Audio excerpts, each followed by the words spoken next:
있습니다. 여러분, 인생을 여러 가지로 은유 비유로 이렇게 설명하는 경우들이 많지요. 예를 들면 거미 같은 인생이 있다. 거미 같은 인생이 뭐지요? 거미줄을 딱 쳐놓고 지나가는 곤충이나 벌레를 다 잡아먹는, 말하자면 모든 사람을 다 자기 이익의 재료로 삼는, 모든 사람을 자기가 원하는 도구로 삼는 그런 거미 같은 인생이 있지요. 그래서 거미 같은 인생과 친구가 되거나 심지어 부부가 되거나 직장 동료가 되면 여러분은 굉장한 피곤함과 힘든 일을 경험하게 됩니다. 그런가 하면 개미 같은 인생이 있다 그래요.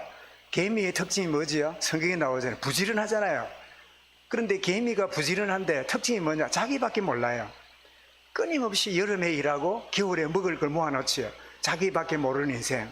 열심히 일합니다. 성실하게 일합니다. 정직합니다. 신용이 있습니다. 거짓말을 안 합니다. 법을 잘 지킵니다. 그런데 뭐예요? 오직 자기씩 자기밖에 몰라요. 결코 공유하거나 나누지 못하는 인색함. 그래서 그걸 보고 뭐라고요? 스쿠류 인생, 스쿠류지, 그지? 아주 이 구두쇠 같은 자기밖에 모르는 그런 인생이 있지요.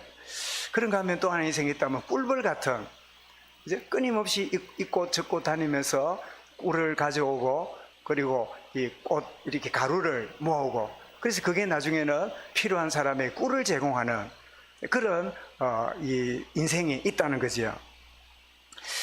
오늘 이 나사로가 어떤 인생을 살다가 병이 들어 죽었을까요? 우리가 하는 인생이 죽었다 할 때, 아이고 이 사람은 거미 같은 인생이어서, 그래서 뭐라 그럽니까? 참 이 사람 잘 죽었다, 빨리 죽지. 아이고 이 사람 죽는 바람에 가족이 해방받고, 이 사람이 죽는 바람에 모든 사람이 다 자유했다, 그런 인생이 될 수도 있겠고, 그래 이 사람 참 개미처럼 열심히 살았는데 그 수많은 재산 축적한 거 참 어리석게 참 헛짓하다가 저래 떠나갔구나. 인간에게 필요한 땅이 얼마인가. 그 톨스토이가 지은 아주 신앙적인 짧은 단편 글이지요. 그 인간에게 필요한 땅이 얼마인가. 땅이 얼마나 필요할까요? 한 100평쯤 있으면 좋겠지요. 우리 김현순 전사님 한 500평 있으면 힐링 사역 좋겠지요. 그거는 우리 사역을 위한 거지요. 우리 인간에게 땅이 얼마나 필요할까요? 그 이야기가 주제인데, 뭐 말난 김에 그 지역에 어떤 큰 땅 가진 지주가 광고를 냈어요. 여러분, 1달러에 1200원에 자기가 원하는 땅만큼 주겠다. 조건이 뭐냐? 아침에 해가 딱 뜨기 시작하면 줄을 꺼서 해가 지기 전까지 그려오는 땅을 다 주겠다는 거예요. 얼마나 많은 땅이 있든지. 그리고 한 젊은이가 일찍이 나와가지고 딱 운동화 끈을 묶고는 그 땅을 그리기 시작합니다. 가능하면 왼쪽으로 멀리, 또 위쪽으로 멀리 해가 보니까 중천에 떴어요. 그래서 한 평이라도 더 가지려고 더 보니까 해가 이제 좀 기울기 시작하니까 이제는 급하게 원점으로 돌아와야 돼요. 그래야 그 땅을 가지는 거예요. 해가 떨어지면 그 원점으로 못 돌아오면 땅을 못 가지거든. 그래가지고 막 계속 뛰어가는데 해가 점점 기울어지는데 그 지점까지 돌아왔어요. 주인이, 이야, 이렇게 큰 땅을 그리는 사람 처음 봤다고. 그런데 이 사람이 얼마나 숨가쁘게 뛰었던지요. 꼴이 나는 순간에 심장마비로 죽었어요. 그래서 그 사람을, 이제 죽은 사람을 무덤을 썼는데 그 사람이 차지한 땅이 뭐예요? 한 평이라. 응? 장로님, 한 평이 뭡니까? 1.2, 1.2입니까? 1.5, 1.5입니까? 1.5, 1.5. 예. 응? 1818. 그렇습니까? 제법 크네, 그죠? 딱 무덤의 자리, 인간에게 필요한 땅이 얼마인가? 그걸로 이야기가 끝이에요. 끝없이 개미같이 살더니, 참 인색하게 살더니, 베풀지 않더니 저렇게 참 비참하게 죽었구나. 또 반대로 참 저 사람이 가진 거 뭐 특별하지 않지만 이렇게 함께 나누고 함께 공유하고 아픔을 나눌 줄 알더니 모든 사람이 아쉬워하고, 참 그 모든 사람들이 두고두고 이렇게 교훈을 삼고자 하는 그런 인생일 수 있겠지요. 나사로가 어떤 인생 살았을까요? 저는 그 나사로를 만난 적도 없고 저는 본 적이 없는 사람이라 잘 모르지만, 주님이 찾아가서 되살리는 거 보니까 거미 같거나 개미 같은 인생은 아닌 것 같아요. 그죠? 어쨌든 여러분 베다니 마을에 이 나사로가 병이 들어서 죽게 되는데, 그런데 병이 들어 죽었는데 웬일입니까? 그 마을에 죽는 사람이 한두 명이 아니겠지요. 그 지역에 죽는 사람이 한두 명이겠습니까? 수많은 사람이 죽는데, 그런데 놀랍게도 이 나사로가 죽음에서 되살아나는 이런 내용이 오늘 본문의 내용입니다. 자, 죽음을 이렇게 볼 때 그 주변 사람들, 그 부모님은 안 나오고 누이 2명, 그리고 오빠가 있고 여동생 2명, 이렇게 어누이 남매들이 사는데, 그 의지했던 부모 같은 오라버니가 죽었으니까 그 큰 여동생이 마르다, 그리고 막내 마리아, 얼마나 참 쓸쓸하고, 오빠가 죽었으니까 얼마나 절망스럽고 비극적인 일입니까? 그래서 주님이 오셨으면 이런 일이 없었을 건데 빨리 오시지요, 이런 아쉬움을 표현합니다. 그런데 주님은 놀랍게도 이 절망적이고 비극적인 상황을 두고 주님은 놀랍게 이렇게 말씀합니다. 하나님의 영광을 위한 것이니라.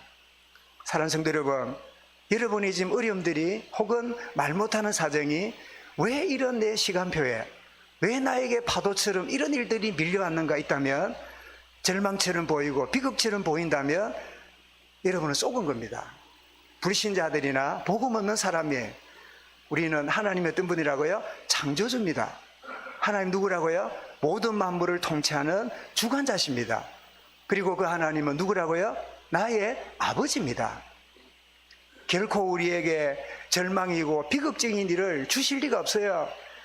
주님, 내게 이 좋은 꿈을 꾸게 하고 왜 나를 노예로, 좀 노예에서 인정받으려고 하니까 왜 나를 감옥으로, 이제 이 사람 만나갖고 내가 나갈 줄 알았더니 2년 동안 이렇게 배신을 당하다니요. 좋으신 하나님은 야곱 요셉에게 뭐예요? 필요하기 때문에 주신 거예요. 여러분이 주어진 상황이 하나님의 영광을 위한 것이다. 이게 여러분 마음속에 정말로 고백될 수 있길 바랍니다. 이런 사람의 고백은 이런 게 있습니다. 믿어지기 때문에 고백하게 되잖아요. 그죠? 내가 믿기 때문에 말하잖아요. 그런데 여러분, 성경은 고백하면 믿어지는 것도 있어요. 아멘. 그죠? 여러분, 우리가 쓸데없는 말도요, 막 자꾸 늘어놓으면 쓸데없는 말도 그 말이 씨가 돼요. 여러분, 그런 경험 안 합니까? 여러분, 그 머피의 법칙 들어보셨어요? 머피의 법칙. 식당에 짜장면을 먹는데 젓가락 어떻게 해요? 딱 쪼갰는데 여기 반으로 딱 쪼개지면 기분 좋지요. 근데 어떻게 됩니까? 쪼갰는데 한쪽으로 길게 쪼개지고 하나는 반만 잘라지면 뭐예요? 아, 기분 나쁘네. 자, 그래가지고 이제 어디 엘리베이터로 가가지고 이렇게 이제 옮겨야 되는데, 딱 도착했더니 엘리베이터 어떻게 해요? 딱 조금 전에 출발했어요.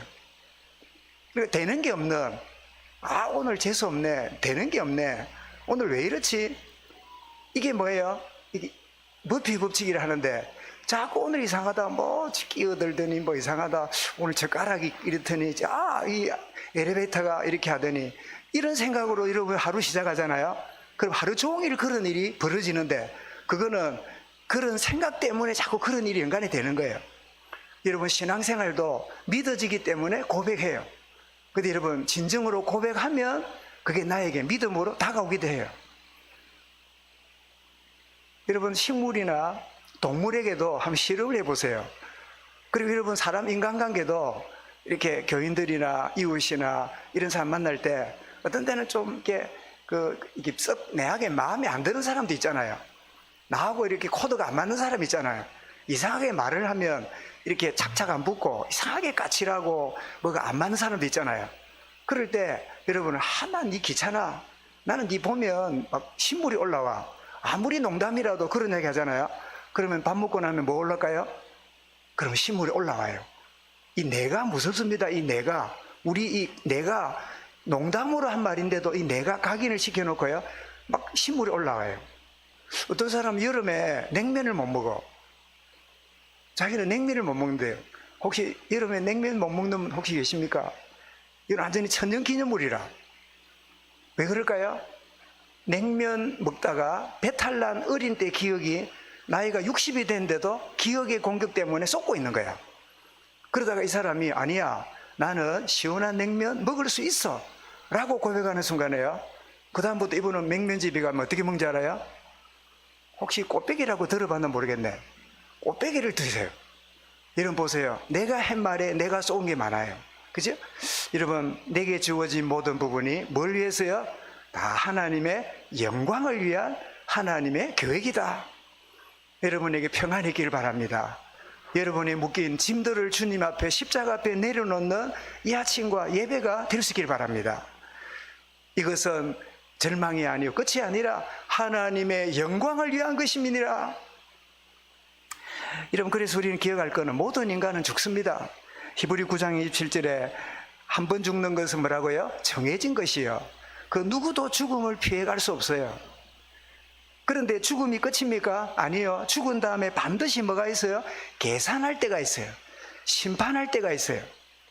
이 심판이란 말은 뭐지요? 네가 살아있는 동안 어떻게 살았고 무엇을 했고 어떻게 지냈는가 계산할 때가 와요. 그런데 여러분, 이 죽음은 죽음이 우리에게 주어지는 이유가 두 가지입니다. 하나는, 여러분, 인간이 왜 죽습니까? 모든 종교는, 모든 인간의 가르침은 원래 인간이 태어나고 그리고 병들고 늙고 병들고 죽는다고 말하는데, 성경은 그렇게 말하지 않아요. 하나님의 생명을 받았기 때문에 영원히 살 수 있는 존재가 인간이었어요. 근데 인간이 왜 죽습니까? 로마서 3장 23절은 유일하게 성경만이 우리에게 진리를 가르치는데, 로마서 3장 23절에 뭐 했습니까? 모든 사람이 뭐 했기 때문에? 죄를 범했기 때문에 죽게 되는 거예요. 죄의 결과예요. 여러분, 로마서 6장 23절에도 죄의 싹은 뭐라고요? 죄의 대가는, 죄의 결과는, 죄의 열매는 뭐라고요? 사망이니라. 죄의 결과가 죽음으로 오는 거예요. 이런 죽음은 우연이 아닙니다. 죄의 결과로 죽을 맞이에요. 창세기 3장에 분명히 뭐라고요? 이것을 먹는 날에는 정녕 죽으리라. 그런데 놀랄 일은, 하와가 먼저 딱 먹고 죽었습니까? 안 죽었습니까? 안 죽었지요. 여기에 하와가 착각한 거예요. 안 죽네. 그러니까 식탁을 차리는데 뭐를 줬을까요? 한 번도 안 차린 식탁을 새로 차렸습니다. 아담에게 뭘 줬을까요? 먹으면 죽는다 했는데 안 죽으니까 선악과를 따 주었겠지요. 그래서 많은 우리 유럽인들이나 성경학자들이 선악과가 어떤 열매일까, 그 이후로는 사라졌을까, 지금도 있을까 연구를 하는데, 사라질 수도 있고 지금도 지구촌에 존재하는 어떤 열매일 수 있겠지요. 그래서 대부분 그 열매를 무슨 열매를 볼까요? 사과로 봅니다. 사과. 여러분, 사과가 나무 위에 딱 달려 있는데 불그스름하게 이렇게 익어 있는 사과를 보시면 보암직, 탐스럽고 먹음직하고 정말 그 군침이 돌아요. 여러분, 사과밭에 사과 달린 거 여러분 보신 분 계시지요? 한번 손 들어 보세요. 아유, 많이 보셨네, 그죠? 우리 소은이는 아직 못 봤지요? 저희 처형이 거창에서 이 포도밭을 하는데, 얼마 전에 제가 한번 인사 겸 갔다 왔더니 아주 포도밭을 많이 늘여가지고 포도 농사를 잘하고, 그런데 포도 넣는 그게 거창 사과도 유명하잖아요. 그 사과밭이 또 주변에 많아요. 그러면 사과가 그냥 달린 것도 있고 비 오면 떨어져 있고, 떨어진 사과를 보니까 아무리 좌우를 봐도 금방 떨어졌는지 먹을만 해요. 그러니까 흐르는 물에 씻어가 먹어보니까요, 시중에 파는 거하고는 비교가 안 돼요. 너무 맛있어요. 그래서 사과라고 봅니다. 그런데 사과 먹으면 죄 짓습니까? 그런 이야기는 아니지요. 어쨌든 먹었는데 자기가 안 죽었어. 남편한테 주니까 남편도 먹어보니까 세상에 어떻게 해요? 이런 맛이 처음이에요. 여러분, 사과가 잘 익었을 때 오는 단맛, 신맛, 오는 맛이 있잖아요. 그런데 웬일입니까? 먹고 났더니 이 열매가 뭐냐고 물어봤더니 하나님 먹지 말라는 건데 내가 먹고 안 죽었고 당신도 괜찮을 거라고. 먹고 나면 웬일입니까? 여러분, 인간은 동물하고 달라요. 인간은 하나님과의 여러분 가진 영적인 존재예요. 육신적으로 잘못되어 있지만 영적으로 하나님과 관계가 무너지면 인간은 죄책감이 찾아와요. 그런데 불신자도 여러분 죄를 짓거나 잘못할 때 뭐라 그럽니까? 네가 양심이 없느냐? 뭐 양심이 뭐 썩었느냐? 양심이 마비됐느냐? 불신자도 그런 이야기를 해요. 그 말은 인간은 동물하고 다르다는 거예요. 여러분, 오늘도 떡이 준비되어 있지요? 떡 맛이 좋다고 소문이 나서 한 번 더 하자 해서 준비한 줄 알았는데, 이게 여러분 뭐로 보입니까? 이 떡이라 생떡, 그죠? 그러면 지나가는 개가 이 떡을 보고 어떻게 합니까? 그냥 주워 먹어버려요. 주워 먹으면 주인이라. 자, 떡을 먹은 개가 밖에 가서 내 떡도 아닌데 먹었고 죄책감이 있을까 없을까요? 네? 아니, 옆에 있는 떡을 자기 주워 먹어서 먹고 나서 죄책감이 있을까요? 양심의 가책이 있을까요 없을까요? 동물이 안 돼봐서 모릅니까? 전혀 없어요. 지 입에 들어가면 끝이라. 근데 사람이 자기 떡이 아닌데 그걸 덜렁 주워 먹었다. 본 사람이 뭐래요? 이 도둑놈아. 아무도 안 봐도 어떻게 해요? 먹고 가다가 배는 불러 좋은데 무슨 생각을 해요? 아이고, 내가 나무 떡을 주워 먹었는데 가만있어, 저 떡이 우리 박 장로님 건가? 변지사님 건가? 내가 말 따놓고 그 떡을 주워 먹었는데 아이고, 그 떡을 찾고 있다가 없으면 얼마나 실망할까? 요게 인간이에요. 불신자도 그런 생각을 해요. 여러분, 인간은 영적인 존재예요. 도덕적인 윤리 도덕적인 존재예요. 동물하고 달라요. 여러분, 제가 왜 왔습니까? 하나님과의 관계가 무너졌기 때문에 온 거예요. 그래서 여러분, 죽음이 뭐지요? 죄의 결과임을 우리가 아는 이유고, 또 하나는 뭐지요? 죽음이 있기 때문에 우리는 죽기 전에 뭐 해야 돼요? 구원받아야 되는 이유가 죽음과 관련되어 있는 거예요. 언제 우리가 구원받아야 돼요? 죽기 전에. 우리의 생명이 있는 동안에. 그래서 여러분, 사람이 출생해서 죽을 때까지 인생에게 큰 숙제가 하나 있는데, 그 숙제가 뭘까요? 모든 인간, 유럽이든 미국이든 한국이든 뭐 지식이든 무식하든 누구든지 간에 모든 인간이라면 풀어야 될 숙제 하나가 있어요. 그 숙제가 뭘까요? 그 숙제가 구원받는 겁니다. 동물은 죽으면 끝이에요. 그러나 인간은 죽은 이후에 뭘 받아야 돼요? 심판받아야 돼요. 영원한 지옥 가야 돼요. 살아있는 동안에 이 숙제를 해결해야 되는데, 자기 스스로 숙제를 해결하려고 몸부림치는 걸 보고 뭐라 그래요? 그걸 종교라 그래요. 머리 깎고 머리에 덮어 쓰고 산에 가고 막 빌고 막 물가에 가서 막 그 뭔지 모르는 구원 얻으려고 몸부림쳐요. 그런데 구원 어떻게 받습니까? 요한복음 5장 24절에 뭐라 했지요? 주님 말씀 이렇게 합니다. 내가 진실로 너희에게 이르노니 내 말을 듣고 복음이지요. 구원의 길이지요. 또 나 보내신 이를 믿는 자는 누굽니까? 예수님이 내 인생의 모든 과제를 십자가로 해결하셨다는 사실을 믿는 자는 뭘 얻었고? 영생을 얻었고 영원한 생명을 얻게 된다는 거예요. 이 말을 바꾸고 말하면 인생 숙제 해결. 물어보겠습니다. 여러분은 숙제를 갖고 있습니까? 숙제 해결 받았습니까? 숙제 해결 받았어요. 여러분, 숙제 있는데 여러분 바깥에 놀 때 하고 숙제 해놓고 놀 때 하고 기분이 다릅니까? 같습니까? 다릅니다. 숙제 끝나고 놀면 밤새 놀아도 마음에 부담이 없는데, 숙제 있는데 놀면 아무리 재밌어도 마음 부담이 있어. 왜요? 숙제가 있거든. 저와 여러분의 인생 숙제 끝났어요. 그 숙제를 누가 해결해요? 내가 아니라 나 대신에 그리스도께서 십자가의 모든 걸 다 해결하고, 주님 뭐라고요? 요한 19장에서 다 해결했다. 모든 숙제를 끝냈다. 뭐 할 때요? 내 말을 듣고 나 보내신 이를 믿는 자는, 영접하는 자 영생을 얻었고, 그 다음에 뭐라고요? 심판에 이르지 아니하나니 사망에서 생명으로 1번 옮길 것이다, 2번 옮겨느니라. 1번입니까? 2번입니까? 옮길 것입니까? 옮겼습니까? 옮겨느니라. 여러분, 천주교인들이 이렇게 말합니다. 예수 믿으면 구원받습니다. 예수 믿으면 하나님 자녀 됩니다. 예수 믿으면 천국 백성 됩니다. 이렇게 말하면 천주교인들이라 안식교나 이런 그 행위 구원을 말하는 이 친구들은 뭐라고 말해요? 구원을 어떻게 벌써 받냐고.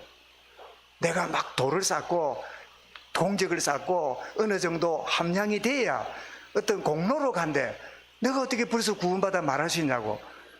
얼마나 그런 건방진 소리 들리는 이야기예요. 그렇게 이야기를 해요. 그때 저는 꼭 이야기합니다. 그 아주머니 집에 애가 몇입니까? 애가 서이지요. 그 서이가 지금 다 자랐는데 자랄 때 다 착했습니까? 애미긴 애도 있습니까? 이러니까 아이고 말도 마세요. 패 죽이면 좋을 뻔했대요. 서이다. 얼마나 애를 먹이는지 다 절에 가서 빌어서 낳았는데 얼마나 애를 먹이는지 막 키울 때 막 갖다 버리면 좋겠대. 그래 갖다 버렸습니까? 했더니 아 무슨 소리 하냐고. 갖다 버리다니요. 아무리 경찰서에서 뭐 자식이 잘못 키웠다고 아무리 선생이 불러갖고 뭐 어쩌고 저쩌고 해도 내 자식이지 이 자식을 내가 버릴 수 있냐고. 그래 물어봅니다.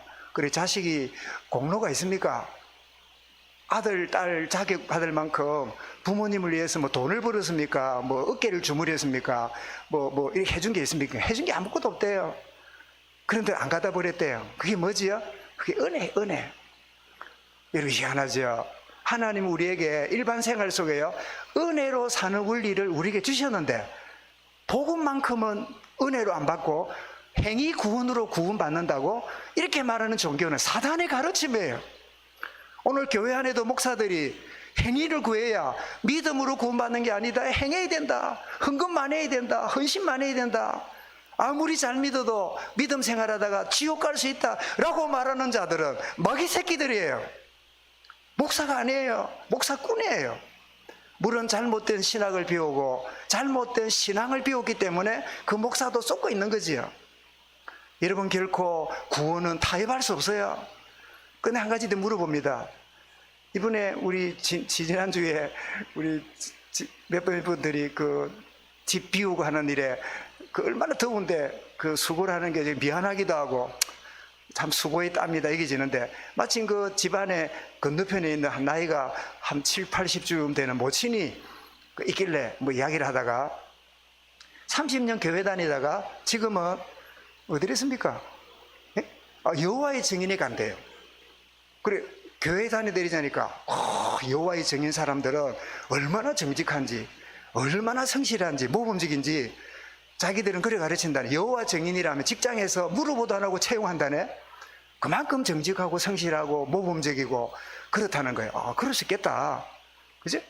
예수 믿는다 하면서 막 사기치고 이런 사람 많은데 여호와 증인 그러면 막 철저하게 그래서 어떤 데 했더니 맞아요. 내가 교회 다닐 때는 믿음으로 구원받는다 하면서 예수쟁이들 속 거짓말하고 사기치고 속 믿음으로 구원받는다 하면서 엉뚱하게 살고 그렇습니까? 저도 많이 봤습니다. 그러나 그런 사람들은 바른 믿음이 아닙니다. 믿으면 구원받는다고 착각하고 사는 거지. 진짜 믿어지면 진짜 믿어 구원받는 사람이 되었다면 여호와의 증인이 부러워할 만큼 모범적이고 성실하게 살아갈 건데 안 믿으면서 믿는다고 착각하기 때문에 그런 겁니다. 그랬더니 그래서 제가 물었습니다. 그래 30년 교회 다니다가 지금은 30년 여호와의 증인을 다니는데 세계적으로 우리가 뭐 몇백 명이 되고 막 상도 받고 영국 왕실로부터 인정받고 막 이런 이야기를 해요. 그래 모친 예수님이 십자가에 왜 죽었습니까? 이러니까 우리 죄를 위해 죽었지요. 이러는 거지요. 우리 죄를 위해 죽었다고요?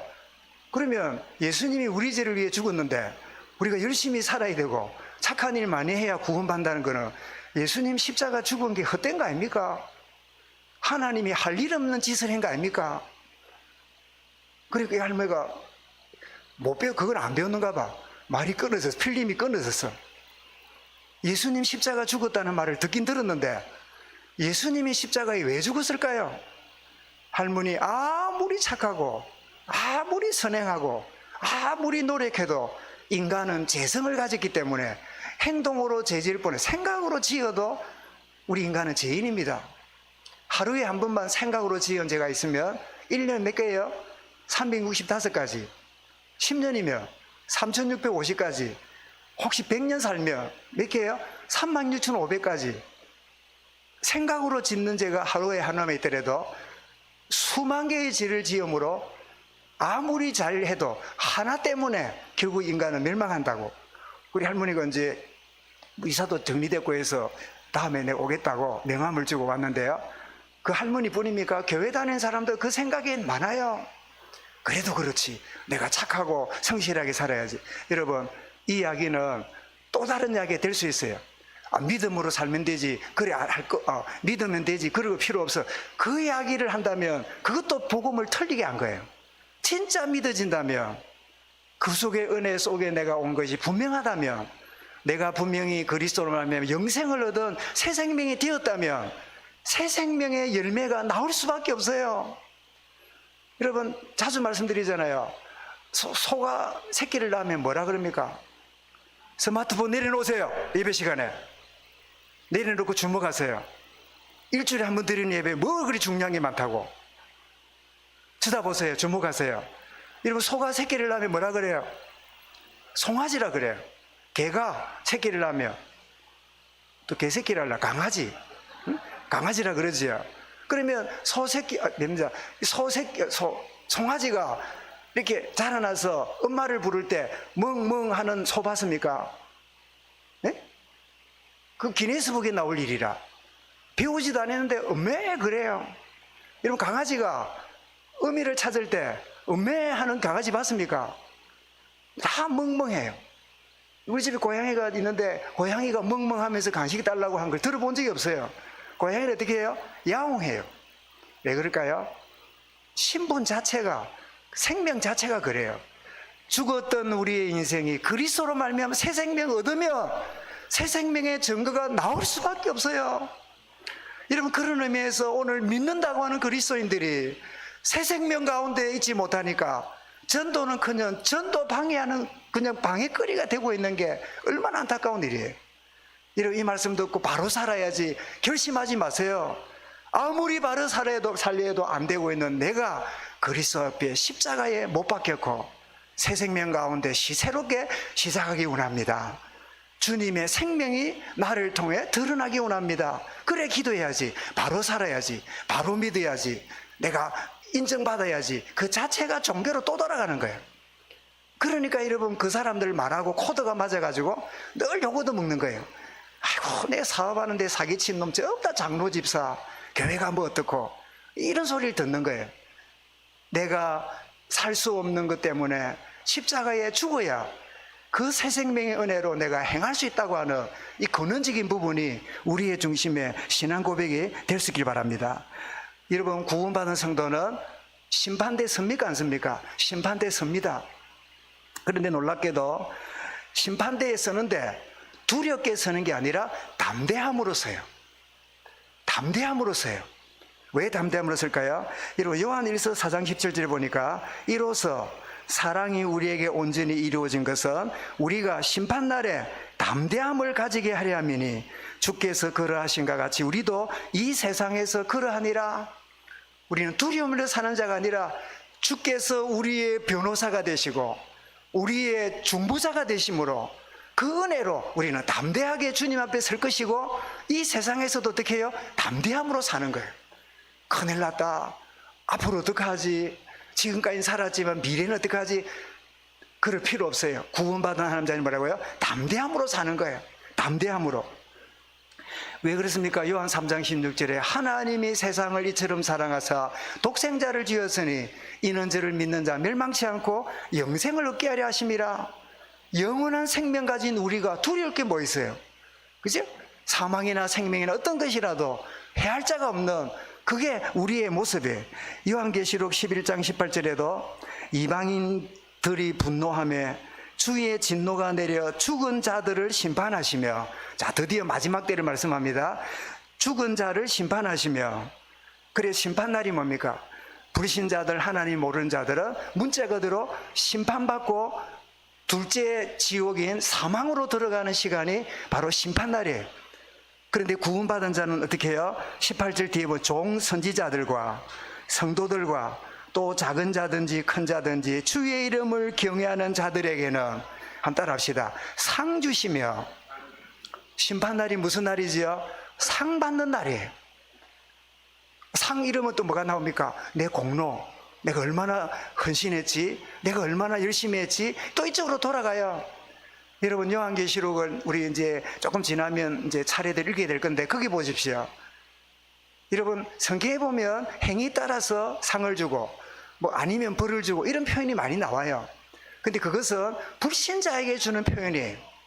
이런 믿는 자라면 이 땅에서 믿음 가지고 수고하고 그 이름으로 고난당하고 그 이름 때문에 때로는 손해도 보고 그 이름 때문에 할 말 안 하면서 참아왔던 그 모든 인내를 주님은 뭐로 봐요? 상급으로 보시는 거야. 내 이름 때문에 당하는 어려움, 내 이름 때문에 당했던 수치, 때로는 예수쟁이라는 그 때문에 여러 가지 불이익을 당한 그거. 요즘은 좀 달라졌지만 옛날에는요, 공무원 시험, 자격 시험을 언제 쳤어요? 주일날 쳤어요. 토요일 안 쉬다 보니까 요즘은 토요일 많이 옮겨졌지만 아직도 주일 시험 치는 데가 있긴 있지요. 그러다 보니까 여러분, 신실한 우리 젊은이들이, 신실한 우리 하나님의 자녀들이 주일을 범할 수 없다 해서 실컷 공부해놨고 시험 치러 못 가는 거예요. 그래서 여러분, 당하는 손해를 얼마나 끼친지 아십니까? 아마 우리 40대, 50대, 60대 분들은 다 듣고 자랐을 거예요. 누구보다 실력이 있지만 주의를 내가 어기지 않으려고 내가 시험에 가지 않는, 그래서 불이익을 당하는 경우들을 감수했어요. 이것을 주님 뭐라고요? 상급으로 여기시는 거야. 여러분, 때때로 아이고 뭐 눈하면 감고 지나면 뭐 어때? 뭐 다들 그래, 뭐 신자들도 그러는데 뭐 어때? 여러분, 세상과 타협하는 그런 여러분 신앙의 정조를 잃어버리는 그런 자리에 휩쓸리지 말고, 여러분 하나님 보실 때 자랑스러운, 나는 네가 자랑스럽다. 내 이름 때문에 손해를 네가 기꺼이 받아들이는 거 내가 자랑스럽다. 여러분 주변에 직장에 그럽니다. 네 주일 일하면 더블로 월급 줄게. 네가 주일날 일하면 3배로 줄게. 실제로 여러분 공휴일에 일하면 돈을 더 주는 게 우리 대한민국 법이지요. 여러분 그렇게 유혹 내지는 네가 이렇게 하면 자리가 유지될 거고 이거 안 하면 네 자리가 위험해 라고 위협하는 경우 얼마나 많습니까? 그런데 하나님의 사람들을 기꺼이 손해를 내가 받아들이고 이익을 물리치고 주님 앞에 신앙의 정조를 지키고 나가는 이 여러분 부분들을 주님 뭐라고 얘기해요? 내가 상급을 주리라. 여러분 상급이 우리에게 기다린 날이 뭐예요? 심판날이에요. 그럼 이거 한번 물어보겠습니다. 아이들이 시험 치는 날이, 이제 시험을 치잖아요. 그럼 일종의 뭡니까? 실력을 테스트하는 심판날입니다. 그러면 공부가 준비된 아이들은 그날이 무슨 날일까요? 괴로운 날일까요? 신나는 날일까요? 신나겠지요. 내가 준비한 걸 뭐 할 수 있다니까 재밌겠지요. 그런데 전혀 준비한 아이는 그날은 무슨 날일까요? 죽을 맛이겠지요. 시간이 왜 이래 안 가는지. 그래서 시험 쳐보면요, 두 가지 일이 벌어집니다. 10분도 안 냈는데 시험지 내요. 둘 중 하나입니다. 어떤 할까요? 모르니까 에릭이 밖에 나가 물이나 마시자고 포기하고 내는 시험지가 있고요, 진짜 잘 준비해가지고 그 시간 내에 미리 내고 나가는 아이가 있어요. 여러분 심판날이 우리에게 뭐라고요? 심판이 아니라 무슨 날이에요? 상 받는 날이에요. 저와 여러분에게 무슨 날이 기다립니까? 상 받는 날이 기다린 거예요. 그죠? 그러므로 우리는 뭡니까? 죽은 이후에 담대함했을 뿐 아니라 지금도 주님과 함께하는 담대함으로 저와 여러분 살아가는 축복을 누리시기 바랍니다. 그래서 여러분 나사로가 죽습니다. 나사로라는 이름 뜻은 하나님의 도우심 이란 제목인데, 베다니 마을의 베다니 뜻이 뭐냐니까 슬픔의 집. 그러니까 마을은 슬픔의 집이고 나사로는 하나님의 도우심을 구한다는데 얼마나 여러분 현장과 모순적입니까? 여러분 저와 여러분이 살아가는 삶의 현장은 이렇게 모순이 가득 차 있는 곳입니다.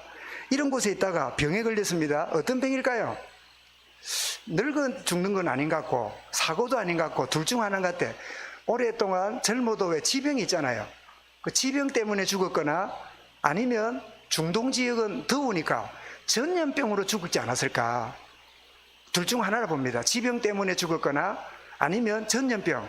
어쩌면 여러분 우리 중동에서 왔던 그 우리 바이러스 있었잖아요. 그 메르스입니까?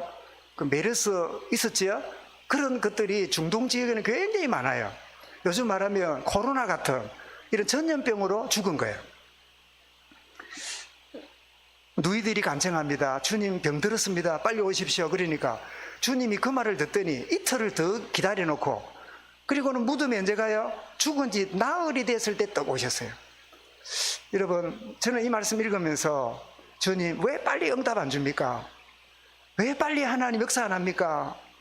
주님 이러면 좋겠는데 그런 답답함을 경험한 적이 없습니까? 그까지도 뭐라고요? 하나님의 영광을 위한 시간표예요. 영광을 위한 하나님의 때가 있음을 여러분 아시길 바랍니다. 그래서 와서는 지금 주님 계셨으면 안 죽을 건데요. 여러분 현실을 보는 눈을 봅니다. 그런데 주님 뭐라고요? 영적인 관점으로 보면서 믿으면 영광을 보리라고 하지 않았느냐? 하고 다시 한번 집중해 줍니다. 여러분 모순적으로 보이는 삶의 순간들 여러분 어떤 눈으로 보고 계십니까? 그게 여러분에게 마음에 지금 깊이 자리 잡고는 예배도 제대로 안 될 만큼 그것이 여러분에게 힘들게 하고 있지는 않습니까? 그런데 여러분 시편 119편 18절에 내 눈을 열어 주의 법에 기이한 것을 보게 하소서. 이 시간이 영안이 열리는 시간이 될 수 있기 바랍니다. 이 예배에 참여하지 못할 만큼 여러 모양으로 있는 이들에게 주의 영이 그들에게 임함으로 기이한 것을 보는 눈이 열리는 이 시간이 되기를 진정으로 소원합니다. 열왕기하 6장 15절 17절 알지요? 아람 군대가 쳐들어왔습니다. 그 엘리사의 이 종이 나가보니까 적군이 온 성을 둘러쌌는데 겁이 덜컥 났습니다. 기도하고 있는 엘리사 선지자의 방문을 두드리면서 선생님 지금 기도할 때가 아닙니다. 그 사람들이 이랍니다. 기도하면 되나? 이거는 기도할 때가 아니야. 맞는 것처럼 들리지요. 그게 우리의 이성과 오랫동안 각인된 신념의 결과예요. 기도한다고 되나? 이 게하시가 하는 말이, 저 종이 하는 말이, 선생님 지금 기도할 때가 아닙니다. 그럼 이때 기도하는 언제 기도하는데? 여러분 우리가 얼마나 잘못된 신념에 묶인지 몰라요. 지금 기도할 때가 아니야. 누구 만나고 쫓아다녀야 돼. 아니요. 여러분 한 번쯤 그래. 이럴 때 기도하자. 이럴 때 내가 기도해야 되겠다. 왜? 한 번도 그래 본 적이 없는 게 우리 체질이잖아. 항상 그때는 그렇게 지냈잖아. 항상 그때는 그런 식으로 행동했잖아. 그때 여러분 한 번 딱 결단하고 그래. 이때 기도 안 하면 언제 해? 그때 엘리사가 뭐라고 말합니까? 왜 두려워하느냐? 우리와 함께하는 자가 저들보다 많으니라. 자, 이 말을 들었을 때 이 메시지가 그 하이니드 아멘 됐을까? 노멘 했을까? 메시지 들었을 때 아멘이 됐을까요? 여러분 오늘 우리 메시지를 받잖아요. 하나님은 메시지 받은 대로 여러분 현장에 응답을 주십니다. 그런데 이런 메시지가 안 들어오잖아요. 현장에서 문제를 자꾸 만나요. 자, 이 메시지가 지금 이 종에게 들었지만 안 들어와요. 그때 엘리사가 기도합니다. 주여 이 종의 눈을 열어 보게 하옵소서. 그 내용이 열왕기하 6장 15절 17절 내용이에요. 17절에 기도하여 여호와여 원하건대 그의 눈을 열어 보게 하옵소서. 여러분 목사인 제가 일주일 동안 뭐 할까요? 주님 우리 성도들이 들은 메시지가 현장에서 응답으로 보이기 원합니다. 목사가 해야 될 제일 중요한 일이 주님 저를 통해 주신 말씀이 성도들의 현장에서 주님 실제가 됨을 볼 수 있게 해주옵소서. 그런데 때로는 어떻게 다가와요? 문제로 다가와요. 위기로 다가와요. 원치 않는 상황으로 다가와요. 그런데 영안이 열리면 뭐가 보여요? 하나님의 영광이 보이는 거예요. 그랬더니 여호와께서 그 청년의 눈을 여시매 그가 보니 불말과 불병거가 산에 가득하여 엘리사를 둘렀더라. 엘리사를 둘렀더라. 기도하는 여러분에게 누가 둘러요? 하늘 군대가 동원돼요. 하늘 불병거와 불말이 여러분을 둘러싸고 있다는 사실이 영안이 열리면서 체험될 수 있기 바랍니다. 여러분 모순적으로 다가오는 상황 속에 우리가 어떻게 해요? 영안이 열리도록 하나님께 기도하는 시간표예요. 그래서 로마서 8장 31절에 그런즉 이 일에 대하여 무슨 말 하리요? 하나님이 우리를 위하시면 누가 우리를 대적하리요? 하나님이 우리를 위하신다면 누가 너를 방해하겠냐? 여러분 말씀으로 들리지요? 여러분이 이 한 주간의 현장 속에서 아멘 될 수 있기를 바랍니다. 간증이 될 수 있기를 바랍니다.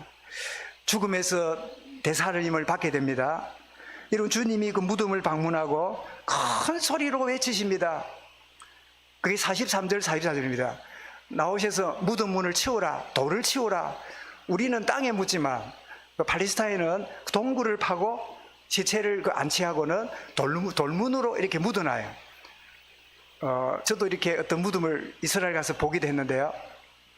돌문을 치우려니까 마르다가 참 착하기도 하지만 참 오랫동안 신념의 종인 같습니다. 주님, 냄새납니다. 죽은 지 나흘입니다. 날씨도 더운데 열어놓으면 뭐가 나올까요? 그지? 뭐 기 나옵니다. 그래 말했겠지요. 근데 주님 뭐라고요? 네가 믿으면 영광을 보리라 하지 않았느냐 하고 했더니 마지못해 돌을 치웠어요. 주님이 그 자리에서 큰 소리 외치십니다. 뭐라고요? 나사로야 나오너라. 여러분, 생명 되신 주님 앞에 죽음이 막을 수가 없어요. 창조주 되신 그분 앞에 어떤 것도 방해할 수가 없어요.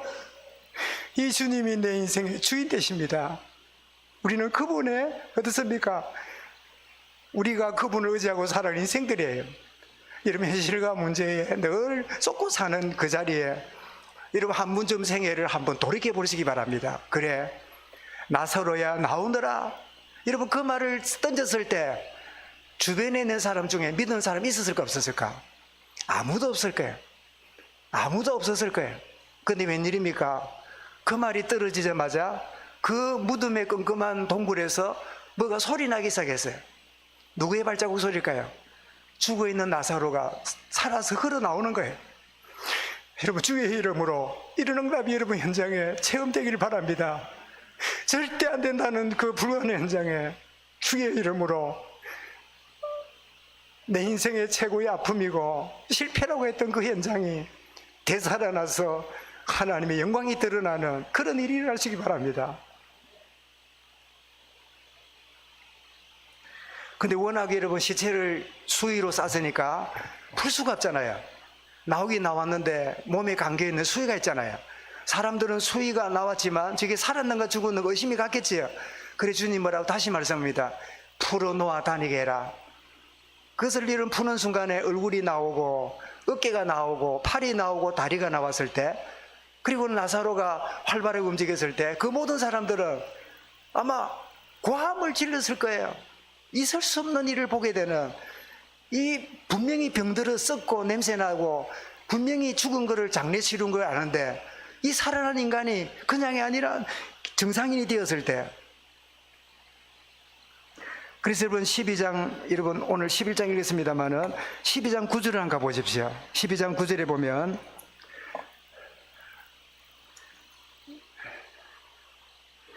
하나님의 영광이 드러나니까 수많은 사람들이 이 나사로가 살아난 것 때문에 믿음이 생기기 시작했어요. 여러분 12장 9절 한번 읽어볼까요? 시작.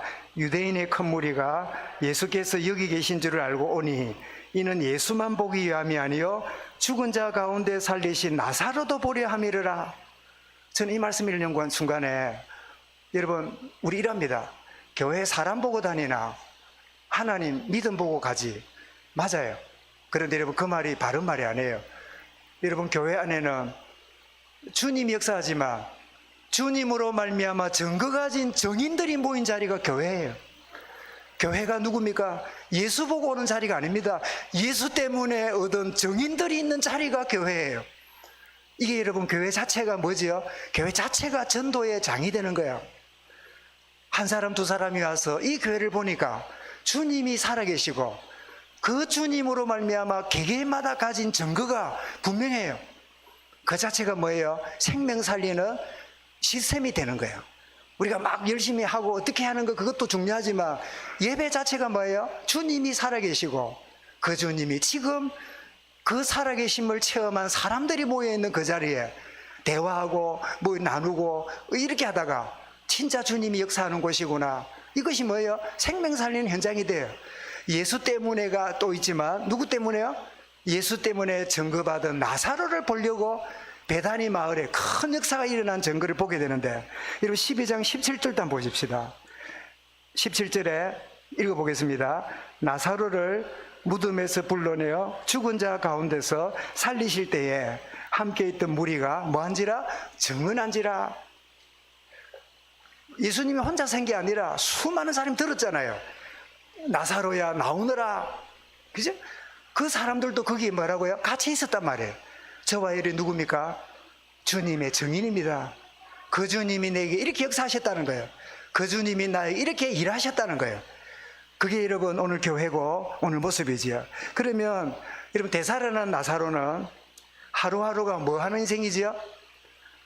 덤으로 사는 인생이지요. 죽었었잖아요. 그런데 웬일입니까? 자기 의지와 상관이 되살아났잖아요. 그리고는 나사로가 지금까지 살아있을까요? 죽었을까요? 네?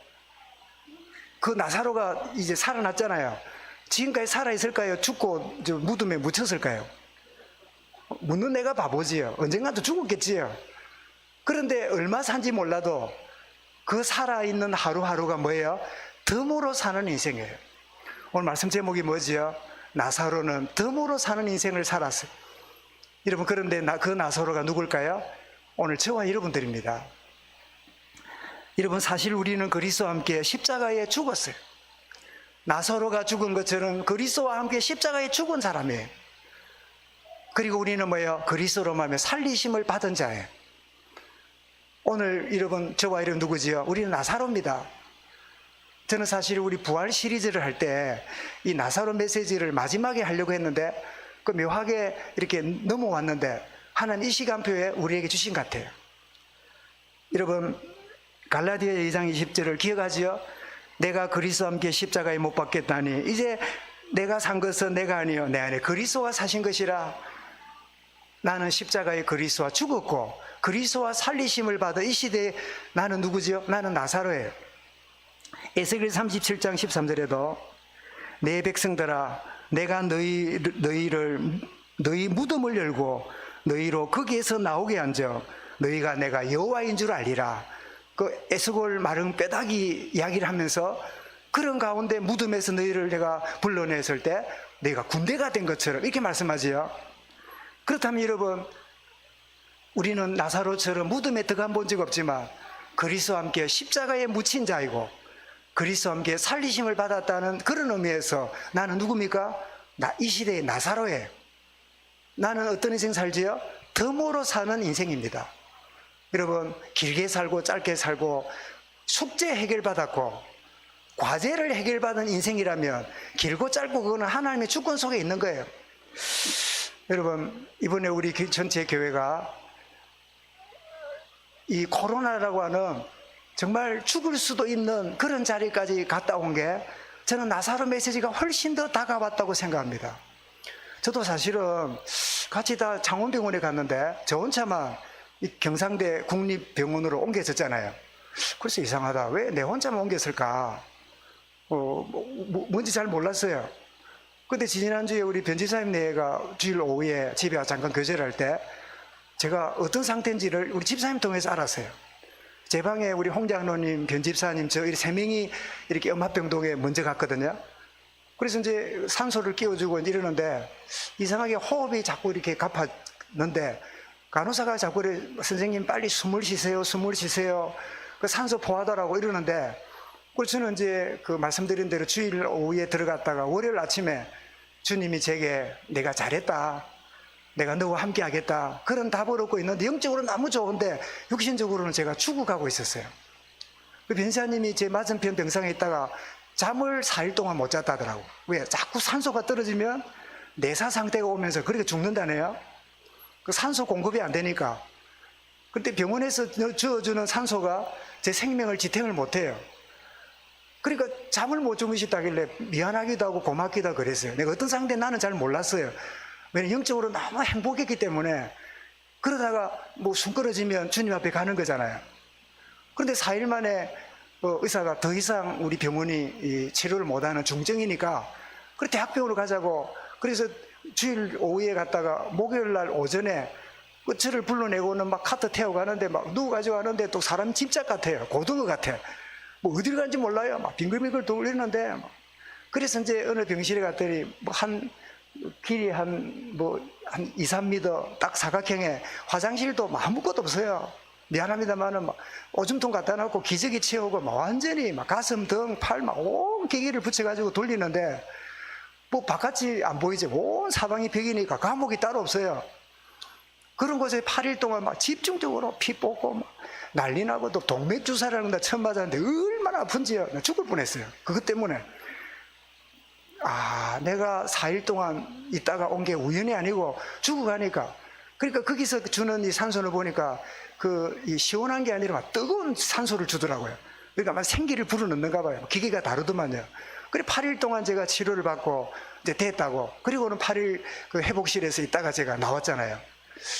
내가 죽어가고 있었고 나사로처럼 죽음을 경험했구나. 정말 저는 몸은 죽어가고 있는데 제 영은 뭐랄까요, 자유한 영혼처럼 주님과 교제하고 참 그 월요일 아침부터 나올 때까지 눈물로 참 감사하면서 시간을 지내는, 의사가 나보고 눈물 흘리고 있으니까 이 사람이 낙심인 줄 알고 왜 그러냐고. 내가 너무 감사하고 기뻐서 내가 그런다 이러니까 그 불신 의사가 이해가 안 되겠지요. 우리 세계를 모르니까. 이런 우리가 누굽니까? 이미 영적으로 그리스도와 함께 십자가에 죽었고 그리스도와 함께 살림받은 나사로입니다. 더두니 여러분, 우리가 죽음이라고 하는 가까이 다가올 만큼 그런 과정을 겪은 거, 여러분 그리스도께서 정말 나를 나사로처럼 덤으로 사는 인생으로 하나님이 내게 새로운 기회를 주셨구나.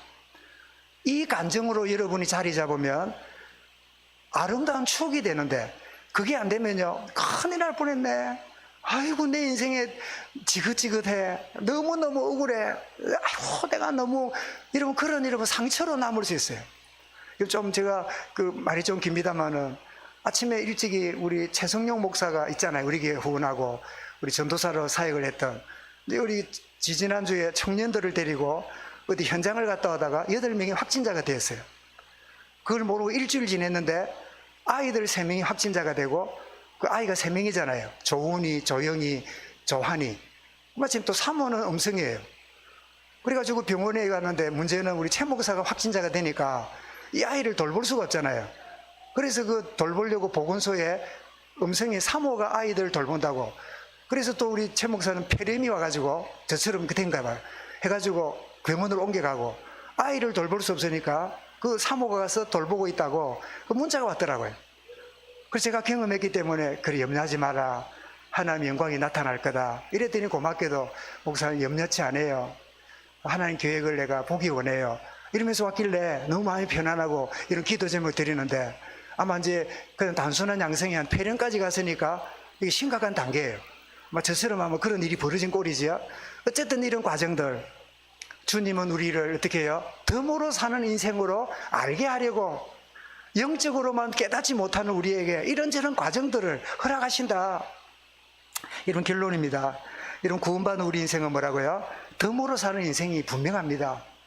여러분 고린도 15장 6절에 있죠. 10절 상반절에 누구든 그리스도 안에 있으면, 이 말은 죽고 살아났으면 새로운 피조물이라. 그리고 하반절이 뭐라고? 이전껏 옛 사람은 지나갔고 보라 새 사람이 되었도다. 여러분 옛 사람이 새 사람으로 변하는 게 아닙니다. 그리스도로 말미암아 일순간에 이미 우리는 새 사람이 되었어요. 이게 여러분 복음입니다. 로마서 6장 6절에 뭐라고 말씀합니까? 우리가 알거니와 우리 옛 사람이 예수와 함께 십자가에 못 박힌 것이라. 못 박혔다 그랬어요. 골로새 3장 10절에도 옛 사람과 그 행위를 벗어버리고, 10절에 새 사람을 입었으니 이는 자기를 창조하신 형상을 따라 지식에까지 새롭게 하심을 입은 자니라. 그래서 여러분 우리의 나날은 뭐지요? 받은 은혜 기억하면서 매일매일 감사하는 게 덤으로 사는 인생의 특징입니다. 시편 116편 12절 아시죠? 여호와께서 주신 은혜를, 모든 은혜를 내가 무엇으로 보답할꼬? 그 보답하는 방법이 뭐지요? 믿는 성도끼리 포럼하는 거예요. 또 여러분 조금 그렇지 않은 사람에게 뭐 하는 거예요? 간증하는 거예요. 이것이 불신자에는 뭐예요? 정인이 되는 거예요. 이것이 하나님께 영광 돌리는 덤으로 사는 인생입니다. 저와 여러분들이 그리스도로 말미암아 덤으로 사는 인생이고, 더욱이나 이런 깊은 과정을 겪은 이유라면 우리 교회 전체가 덤으로 사는 인생을 알게 하시려고, 목사가 주는 메시지가 아니라 주님이 친히 우리에게 메시지를 던진 그런 6월에 그런 시간표를 우리에게 주셨구나. 제가 지난주에 부동산 하는 분을 어디 현장에 만나서 제가 제 명함에 전도지가 있거든요. 줬더니 그 전도지를 딱 보더니 진해마늘교회, 이번에 코로나 겪었던 교회지요. 이렇게 이야기를 해요. 그 말을 듣는 순간 하나님 내게 지혜를 주셨어요. 예, 맞습니다. 저희 교회가 많은 사람들이 걸림으로 청정지역교회가 되었습니다. 이제는 코로나가 와도 걸리지 않는 아주 집단 우리 면역이 만들어진 청정교회가 되었습니다. 이렇게 지혜를 주시더라고요. 말했더니 이분이 무심코 말했다 그 말 듣는 순간에 아, 맞네요. 제가 아래 저를 했던 교수를 2주 만에 경상대학병원을 갔더니 다 점검한다. 목사님 너무 잘 됐습니다. 그 제가 물었습니다. 제가 1차 백신을 6월 15일 맞았는데 8월 31일에 2차를 맞아야 됩니까? 말아야 됩니까? 이러니까 여러분 우리 거의 장원병원 들어간 분들이요. 월요일 날 제가 이름 기억이 안 나는데 항체 치료제를 다 맞았대요. 우리도 모르게 다 백신 이상의 좋은 거를 맞았대요. 간 분들이. 모르고 있었는데 맞았으니까 8월 31일에 맞으면 안 된대요. 6월 21일에 맞았으니까 3개월 뒤에 2차 백신을 맞도록 보건소에 연락하래요. 그러면 법적으로 3개월 뒤에 딱 맞게 해준대요. 그러면 저는 이게 1차 맞았고 또 항체가 생겼으니까 2차 안 맞아도 안 됩니까? 이러니까 안 맞아도 되지만 그 때를 맞춰 맞으면 원래 있는 데다가 훨씬 더 항체가 활성화된대요. 그래서 혹시 1차 맞은 분들이 궁금하거든. 제가 교수를 통해 들었어요. 2차 백신 맞으면 대신에 6월 21일에 우리가 맞았기 때문에 3개월 내에 맞으면 안 좋대요. 딱 3개월 지나서 2차를 맞으면 훨씬 활성화되어서 좋아진다고 하니까 여러분 참고하시기 바랍니다. 여러분 덤으로 사는 인생 나사로처럼 저와 여러분들 그렇게 하루하루를 보내는 가운데 오늘 하루가 여러분 예배로 하나님께 드리는 행복한 시간을 우리가 허락하셨습니다. 우리 함께하지 못하는 모든 성도들도 내가 덤으로 사는 인생 두려워하고 염려하지 말고 담대함으로 승리하는 우리 모든 성도들을 위해서 기도하는 가운데 이 한 주간도 참 승리하는 축복의 하루가 될 수 있기를 주의 이름으로 축원합니다. 감사합니다. 주님, 나사로의 생애 덤으로 사는 인생인데 우리의 생애도 덤으로 사는 인생인 줄 알고 담대함으로 나아가며 심판 앞에 있을 때 상주심을 바라는 우리 모든 하나님의 사람들, 우리 후대들, 렘넌트들 되게 하여 주옵소서. 주 예수 그리스도 이름으로 기도드리옵나이다. 아멘. 우리 함께 찬양